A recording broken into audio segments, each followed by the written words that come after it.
আগের ভিডিওতে আমি মেলায় যাওয়ার দ্বিতীয় অংশ শেয়ার করব বলেছিলাম, তো আজকে শেয়ার করে ফেললাম যে আমি মেলায় তারপরে কি করেছিলাম। অবশ্যই ভিডিওটি শেষ পর্যন্ত দেখবেন এবং ভিডিওটি কেমন হয়েছে কমেন্টে অবশ্যই জানাবেন। এরপরে এইখানে নৌকা খেলা দেখলাম। নৌকা খেলার পাশেই আমরা দাঁড়িয়েছিলাম, তবে আমি নৌকাতে উঠতে প্রচন্ড পরিমাণে ভয় পাই। পাশে আমরা কাপড় দেখতেছিলাম, এই দিকে নৌকা খেলার ওখান থেকে প্রচন্ড পরিমাণে চিৎকার হচ্ছিল। সেদিকে আসলে খুবই জোরে জোরে দিয়েছে, এজন্য সবাই চিৎকার করছে। তবে এটা কিন্তু খুব রিস্কি, কারণ এখানে কোনো বেল্ট নাই, পড়ে যাওয়ার সম্ভাবনা আছে যারা কর্নারের দিকে থাকে। এটা আমার খুবই ভয় লাগে। ইভেন আমার নাগরদোলাও খুব ভয় লাগে, আমি উঠতে পারি না। আর এখানে চুড়িগুলো এত সুন্দর ছিল। কাঠের দোকান খুব একটা ছিল না, মাত্র একটাই ছিল। অন্যদিকেও একটা ছিল, তবে ওটা ছোট, শুধু বেলুন আর পিঁড়ি বিক্রি করছিল। কিন্তু এখানে প্রায় মোটামুটি সব আইটেমই ছিল।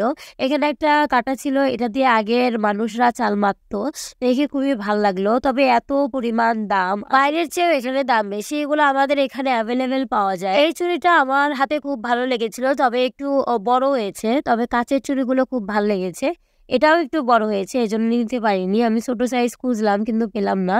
তবে এই ব্যাগটা খুব সুন্দর, তবে এইটা কিছুদিনের মধ্যে ঢিল হয়ে যাবে এই ভেবে নিলাম না। তবে বাণিজ্য মেলার কাপড় চোপড়গুলো কিন্তু মনে হচ্ছে যে পুরাতন, খুব একটা নতুন না, চকচক করছে না আর কি। এখানের এই ঝাড়বাতিগুলো ঘরে লাগালে কেমন হয়, তবে আমাদের ঘরে এরকম লাগানোর জায়গা। পারফিউমের দোকানদারটা বারবার ডাকছিল যে আসুন আসুন, ডিসকাউন্ট আছে, কিন্তু পারফিউম তো নেওয়া সম্ভব না। এদের মধ্যেই 3টা পারফিউম নিয়েছি। এদিকে এই যে নাগরদোলাটার লাইটিং হচ্ছিল, নাগরদোলা দেখে খুব ভালো লাগছিল। এর আগে একটা বড় নাগরদোলায় উঠেছিলাম, তখন খুব একটা ভয় পাইনি, কিন্তু একটা ছোট নাগরদোলায় ওঠার পর খুব বেশি ভয় পেয়েছিলাম। এরপর থেকে আর নাগরদোলায় ওঠা হয় না।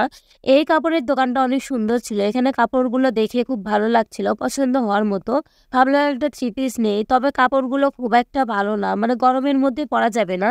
শীতের জন্য 2-1টা পরা যাবে, তবে শীতের জন্য আসলে নিয়ে লাভ নেই, শীত আসতে এখনো অনেক দেরি। তবে অন্যান্য দোকানের চেয়ে এই দোকানের কাপড়গুলো যথেষ্ট ভালো ছিল, সুন্দর ছিল এবং কালারফুলও ছিল।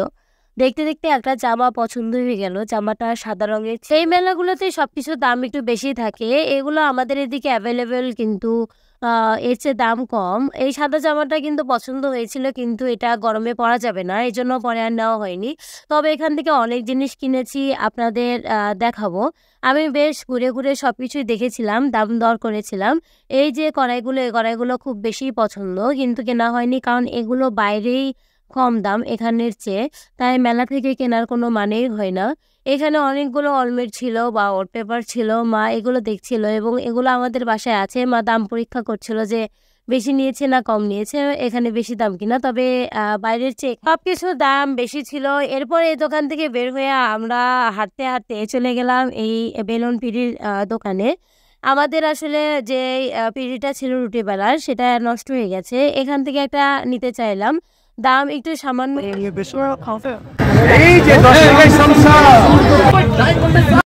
বাঙালি যে সস্তা পাইলে বস্তা ভরে নিয়ে যায়, এই দোকান হচ্ছে তার প্রমাণ। এখানে যে কোনো আইটেম 10 টাকা, মানে সেরকমই আইটেম 10 টাকা করে দিচ্ছিল। ওই ভাইটা চিৎকার করে করে বারবার বলছিল।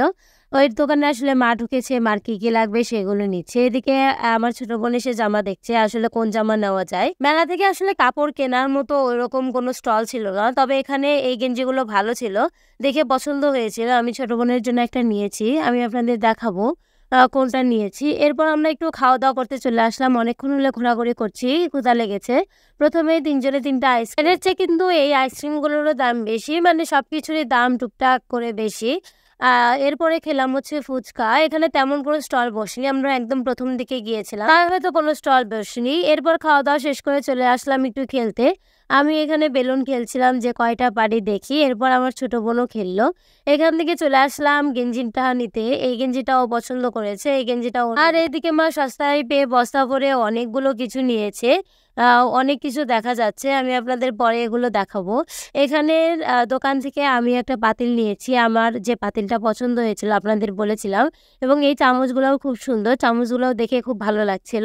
এবার আমরা আসলে বের হয়ে যাওয়ার প্রস্তুতি নিচ্ছিলাম যে বাসায় চলে যাব, আর ভালো লাগছে না, অনেকক্ষণ মিলে ঘোরাঘুরি করলাম।